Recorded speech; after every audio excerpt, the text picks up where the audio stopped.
أعوذ بالله من الشيطان الرجيم بسم الله الرحمن الرحيم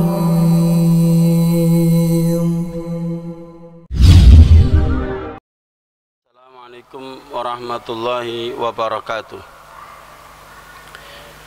إن الحمد لله نحمده ونستعينه ونستغفره ونعوذ بالله من شرور أنفسنا وسيئات أعمالنا من يهد الله فلا مضل له ومن يضلله فلا هادي له أشهد أن لا إله إلا الله وحده لا شريك له وأشهد أن محمدا عبده ورسوله الذي لا نبي ولا رسول بعده يا أيها الذين آمنوا اتقوا الله حق تقاته ولا تموتن إلا وأنتم مسلمون وقال رسول الله صلى الله عليه وسلم فإن أصدق الحديث كتاب الله وخير الهدي هدي محمد صلى الله عليه وسلم وشر الأمور محدثاتها فإن كل محدثة بدعة وكل بدعة ضلالة وكل ضلالة في النار. Ma'asyiral muslimin rahimani wa rahimakumullah. Alhamdulillah, mari kita bersyukur kepada Allah Subhanahu wa taala. Pada kesempatan pagi hari ini kita masih dikaruniai oleh Allah nikmat sehat, nikmat iman, sehingga kita bisa hadir di rumah Allah ini untuk bertaqarrub, mendekatkan diri kita kepada Allah dengan sholat subuh berjamaah, dan kita lanjutkan dengan thalabul ilm. Mudah-mudahan Allah senantiasa menjaga kita semua, mengaruniakan kepada rahmat dan keberkahannya, dan semoga pertemuan ini mendapatkan ilmu yang bermanfaat dari Allah Ta'ala. Amin ya rabbal alamin.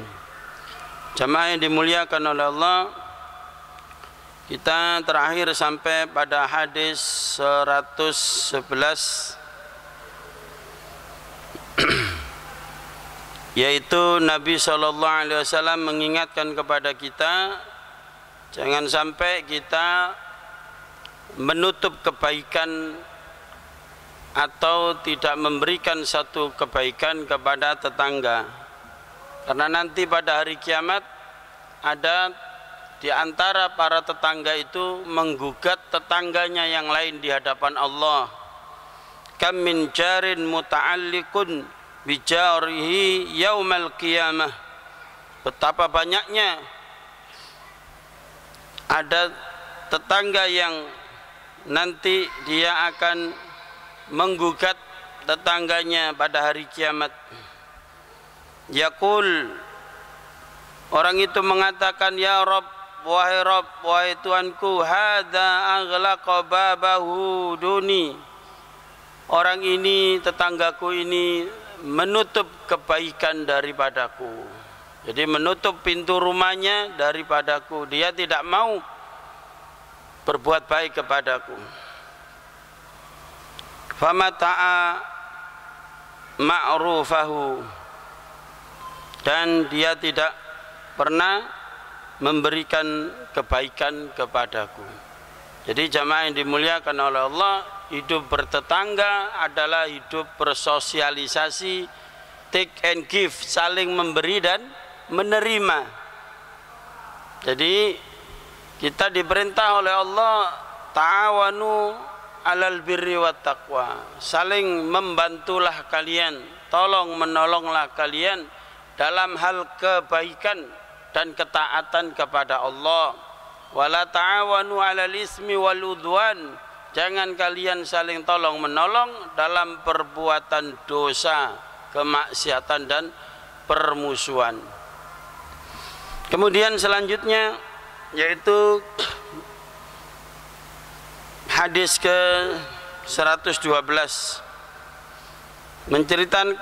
menceritakan pada kami Muhammad bin Kasir, dia berkata, menghabarkan pada kami Sufyan dari Abdul Malik bin Abu Bashir dari Abdullah bin Musawar. Dia berkata, sami'tu Ibnu Abbas menghabarkan Ibnu Zubair berkata, sami'tu, aku pernah mendengar Nabi sallallahu alaihi wasallam yaqul, laisal mu'min alladhi yashba'u wa jaruhu ja'iun. Tidak sempurna iman seseorang. Artinya ini bukan termasuk sifatnya orang beriman. Apa itu? Alladhi yashba', yaitu orang yang dia kenyang. Seseorang perutnya kenyang. Wajaruhu ja'i, dan tetangganya kelaparan. Ini namanya orang egois para jamaah. Hidupnya anania. Hidupnya dia hanya mementingkan kepentingan pribadinya. Tidak peduli lingkungan, ya, tidak peka terhadap penderitaan saudaranya, meskipun setiap hari ketemu. Hidupnya nafsi-nafsi, sendiri-sendiri. Istilahnya lulu gue-gue gitu. Ya, kamu urusanmu, urusanku urusanku. Jadi tidak ada kepekaan sosial. Maka kata Rasulullah, itu bukan termasuk sifatnya orang beriman. Berarti apa? Orang beriman itu adalah orang yang senantiasa perhatian kepada lingkungannya. Apa yang saya bisa bantu untuk tetangga saya, untuk teman saya. Begitu para jamaah. Karena kita hidup itu untuk itu. Artinya menebar kebaikan untuk semua orang. Jadi untuk apa kita hidup yang sebentar, yang sementara, lalu kemudian kebaikan, kenikmatan kita borong sendiri, kita nikmati sendiri. Masa enak hidup seperti itu para jamaah? Jadi kita makan enak, kita beli makanan mewah, sedangkan tetangga kita sekarang aja makan apa? Apalagi besok, apalagi di masa pandemi seperti ini para jamaah. Oleh karenanya mari kita ini berbagi kepada sesama kita, lebih-lebih kepada tetangga. Nah, kita perhatikan, kadang orang itu tidak punya apa yang dimakan, tapi dia menjaga harga diri para jamaah. Dan itu sifatnya orang beriman, tidak suka minta-minta. Namun kita harus mengerti sendiri, ya, karena orang beriman saudara kita, ya, lebih-lebih dia orang beriman. Hatta orang kafir sekalipun, kalau dia kelaparan, tanggung jawab kita. Kalau itu menjadi tetangga kita para jamaah. Nah, jadi ada orang itu yang kekurangan, hidupnya kekurangan, sampai lapar sekalipun tidak minta. Nah, kita perhatikan, justru itulah yang harus kita dahulukan. Ya, nanti Ustadz kalau ada lebih, bukan ada lebih para jamaah. Kita memang harus menyisihkan. Harus menyisihkan, ada anggaran untuk itu. Kalau ada lebih, kapan manusia ada lebihnya? Mau makan aja pengen nambah lagi, pengen nambah lagi, sampai nyisa makanan. Coba kita perhatikan para jamaah. Kita bayangkan kalau kita sendiri yang mengalami bagaimana rasanya kelaparan. Makanya Islam mengajarkan syariat saum, syariat puasa. Yang kaya, yang miskin, yang punya, yang enggak punya, supaya merasakan tidak enaknya lapar itu kayak gitu loh. Maka timbullah empati. Bukan hanya simpati, sakno yo wong iku yo, bukan begitu. Tidak penting ngomong seperti itu, sakno yo. Itu kadang bermakna menghina. Yang penting itu actionnya, bagaimana kita empati membantu. Tidak usah pakai mengata-ngatain sakno yo, tidak usah gitu, langsung aja kita kasih. Nah, begitulah jamaah yang dimuliakan oleh Allah. Apa yang kita beri, kadang nggak seberapa, nasi satu bungkus, tapi itu sangat berharga bagi orang lain yang seharian tidak makan. Begitu pula yang diberi, jangan sampai tidak bersyukur, tidak berterima kasih kepada orang yang memberi. Oh, coba segini tok, enggak begitu para jemaah. Jadi indah sekali Islam itu mengajarkan. Kalau ada orang memberi kepada kita, kecil maupun besar pemberiannya, kita harus sangat berterima kasih, sangat bersyukur kepada Allah. Berterima kasih kepada yang memberi. Nah, begitu pula kita memberi kepada orang lain, apa yang bisa kita berikan, berikanlah yang terbaik. Jangan kasih yang sisa-sisa yang kita sudah nggak doyan. Jangan. Kasihlah yang terbaik. Karena hakikatnya ketika kita memberi, itu sama artinya kita memberi kepada Allah. Man dalladzi yuqridullaha qardon hasana fayudhaifahu lahu adha'afan katsira. Barang siapa yang memberikan hutangan, Allah pakai bahasa qard, hutang. Siapa yang memberi hutang kepada Allah dengan hutang yang baik, artinya memberi orang sesuatu yang baik. Jangan sesuatu yang nggak doyan, yang kita sendiri sudah memang layak dibuang ke sampah, dikasihkan orang. Lah kau sendiri mau makan enggak? Nah, jangan begitu para jamaah. Berilah yang terbaik pada pembantu, pada tetangga. Jamaah yang dimuliakan oleh Allah, ini jadi laisal mu'min alladhi yashba'u wa jaruhu ja'i. Bukan termasuk orang itu beriman atau tidak sempurna iman seseorang kalau dia itu kenyang sendirian. Ya, yang penting saya, keluarga saya, ya kenyang, dirinya, keluarganya kenyang, tapi tetangganya kelaparan dia nggak peduli. Itu bukan orang beriman. Ya, begitu kata Rasulullah SAW. Kemudian selanjutnya hadis ke 113 menceritakan pada kami Bishr bin Muhammad, dia berkata mengabarkan kepada kami Abdullah, dia berkata mengabarkan pada kami Sa'id dari Abu Imran Al-Juwaini dari Abdullah bin Samit dari Abu Dzar Al-Ghifari radhiyallahu an, qala, dia berkata ausani khalili, telah berwasiat, telah memberi nasihat kepadaku kekasihku, yaitu Nabi sallallahu alaihi wasallam, bisalas, dengan 3 perkara. Asmi wa ati walau li abd. Kata Rasulullah kepada Abu Dzar, kamu wajib mendengar dan kamu wajib mentaati meskipun dia adalah seorang budak. Li'abdin mujadain atraf, meskipun dia seorang budak yang terpotong jari-jarinya, sudah budak, status yang paling rendah saat itu, ya, dan cacat lagi, jarinya ada yang potong. Apa ini maksudnya? Ini adalah taat kepada pemimpin. Ya, pemimpin satu kaum yang dia memimpin dengan aturan Allah, dengan hukum Allah. Karena semua pemimpin itu menjadi sah di hadapan Allah dan di hadapan orang beriman kalau dia itu seorang muslim yang taat kepada Allah dan dia mengatur sesuai dengan syariat Allah. Nah, itulah yang diperintahkan oleh Nabi, kita disuruh mendengar ya apa yang diperintahkan dan kemudian kita disuruh mentaati apa yang diperintahkan.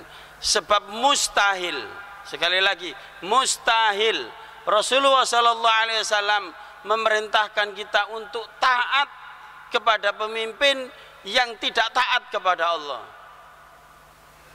Karena hadis ini sering dipotong-potong para jamaah. Ya, taat kepada pemimpin, meskipun dia seorang budak, meskipun kamu dipukuli punggungmu, meskipun kamu tidak senang hartamu dirampas, itu taat hanya kepada pemimpin yang taat kepada Allah.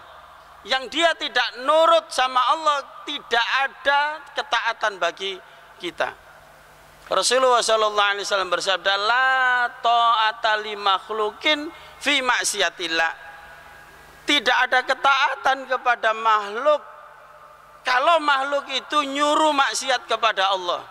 Nah begitu para jamaah. Jadi kita harus berimbang. Jangan kemudian yang mimpin bukan kelompok kita, bukan yang kita senangi, lalu dikritik habis-habisan, ya, dikritik salah semua. Tidak begitu. Lihat dia ini siapa? Meskipun dia budak, jarinya terpotong, kata Rasulullah. Kalau dia ini pemimpin muslim, mengatur dengan syariat Allah, wajib kita dengar dan wajib kita taat. Meskipun dia bolo kita, misalnya satu grup dengan kita, dan yang kita setuju, kita senang dengan orang itu, tetapi memimpin tidak dengan syariat Allah, maka la ta'ata, tidak ada ketaatan baginya.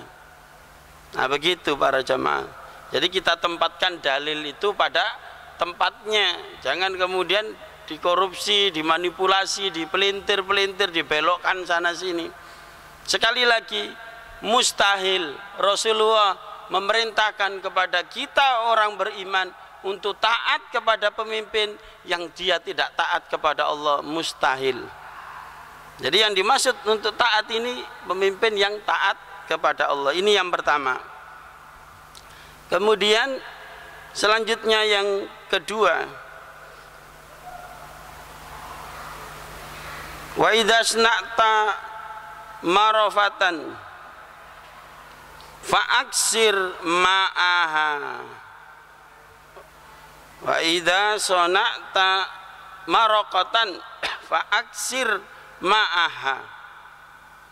Sumandur ahlal bait min jiranika fa asibhum minhu bima'ruf. Yang kedua urusan makanan, Pak, dengan tetangga. Jadi yang pertama urusan politik, ketaatan. Yang kedua kembali ke internal yang ada hubungannya dengan bab kita ini, masalah tetangga. Kalau kamu masak, ya, marak itu marokoh, apa itu sayuran atau sayuran yang ada kuahnya, makanan berkuah, apa gulai, apa soto atau sop. Nah, kata Rasulullah, perbanyak kuahnya. Artinya apa? Bukan hanya sekedar kuahnya gitu loh. Ya kalau bisa masak itu yang banyak. Ya lebih-lebih yang ada kuahnya ini. Kemudian kamu perhatikan ahlul bait dari tetanggamu. Toleh, kanan, kiri, depan, belakang. Tetangga kita, ada berapa anggota keluarganya? Kemudian kata Rasulullah, berikan kepada tetanggamu itu. Jadi masakan kita itu tadi berikan pada tetangga. Artinya apa? Kita disuruh oleh Rasulullah berbagi makanan kepada tetangga. Ini nggak ada apa-apa loh, Pak. Nggak ada pesta, nggak ada acara khusus, enggak. Ya biasa, sekali-kali gitu. Kalau yang tadi hadis di atas itu adalah memang orangnya butuh gitu loh. Orangnya butuh, orangnya lapar. Kita sengaja cari tahu. Kita sengaja cari tahu. Nah, maka kita empati, kita kasih. Nah, ini enggak, tetangga mungkin enggak lapar, tetangga sudah kenyang, tetapi ini sebagai apa istilahnya? Amal bonus gitu. Untuk saling memberi hadiah. Di hadis yang lain, tahadu tahabu, kamu salinglah memberi hadiah, nanti akan timbul rasa saling mencintai, saling akrab. Nah ini sekali-kali kita kerjakan para jamaah, ya, yaitu memberi hadiah makanan kepada tetangga kita, meskipun tetangga kita bukan tetangga yang kelaparan. Ya, mungkin juga dari status sosial atau ekonomi lebih daripada kita, tetapi supaya kita lebih akrab, lebih dekat, lebih saling mencintai, kita diperintah untuk saling berbagi. Apalagi kita punya kelebihan, tetangga kita, tetangga yang nggak punya, nah itu jauh lebih bagus lagi. Kemudian yang ketiga, wasallu sholata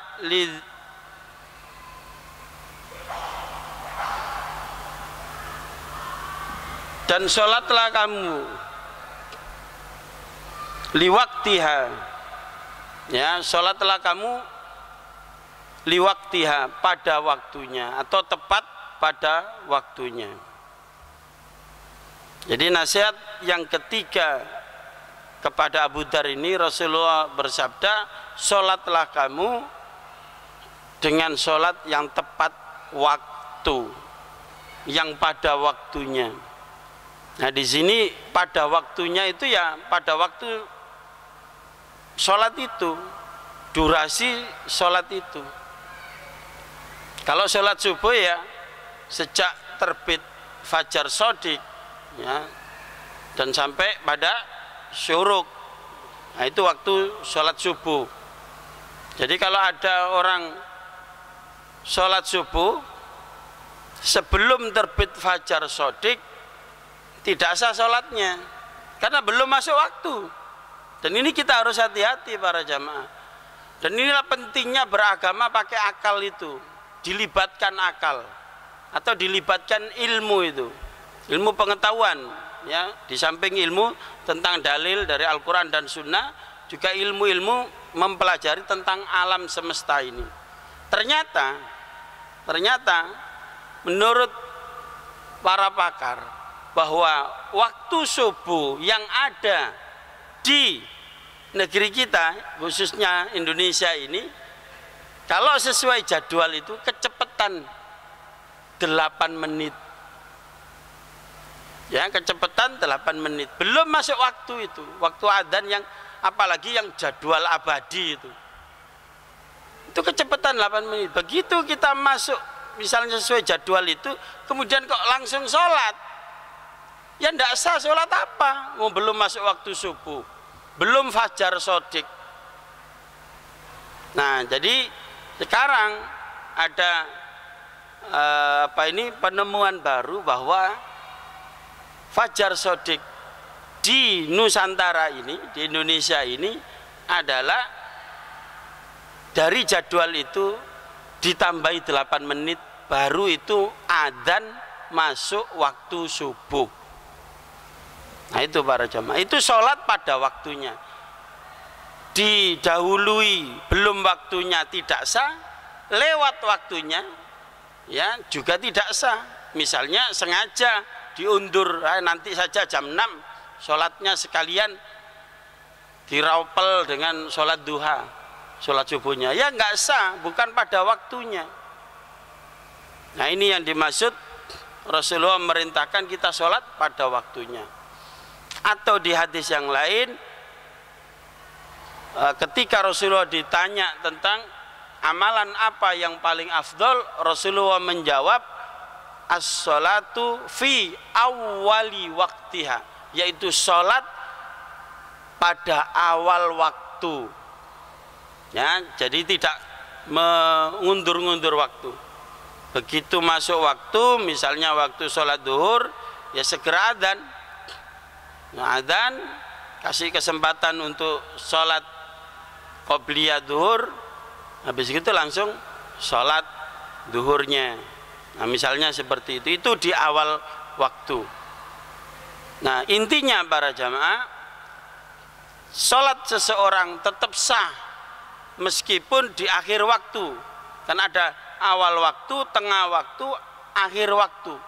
Misalnya sholatnya orang yang mungkin dia ada acara. Bahkan kalau sholat isya ini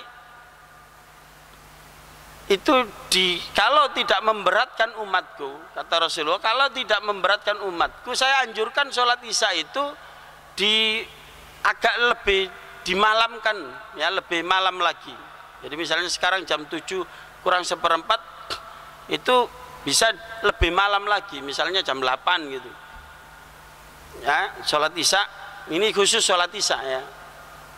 Nah, maka kalau orang itu sholat di akhir waktu, misalnya ini bukan kesehariannya, tapi mungkin karena kesibukan atau karena apa, kok ada satu hal yang penting, tapi masih pada waktunya, itu tetap sah, ya tetap sah. Namun tidak mendapatkan afdholiyah dari menjaga waktu sholat. Nah, kalau orang ini menjaga waktu sholat adalah sholat di awal waktu, bahkan sebelum manjing waktu sudah datang ke masjid. Nah, itu yang lebih afdol. Begitulah para jamaah yang dirahmati oleh Allah, mudah-mudahan bermanfaat. Kurang lebihnya mohon maaf. Aku qouli hadza astaghfirullahaladzim li wa lakum. Subhanakallahumma wa bihamdika asyhadu an la ilaha illa anta astaghfiruka wa atubu ilaik. Assalamualaikum warahmatullahi wabarakatuh.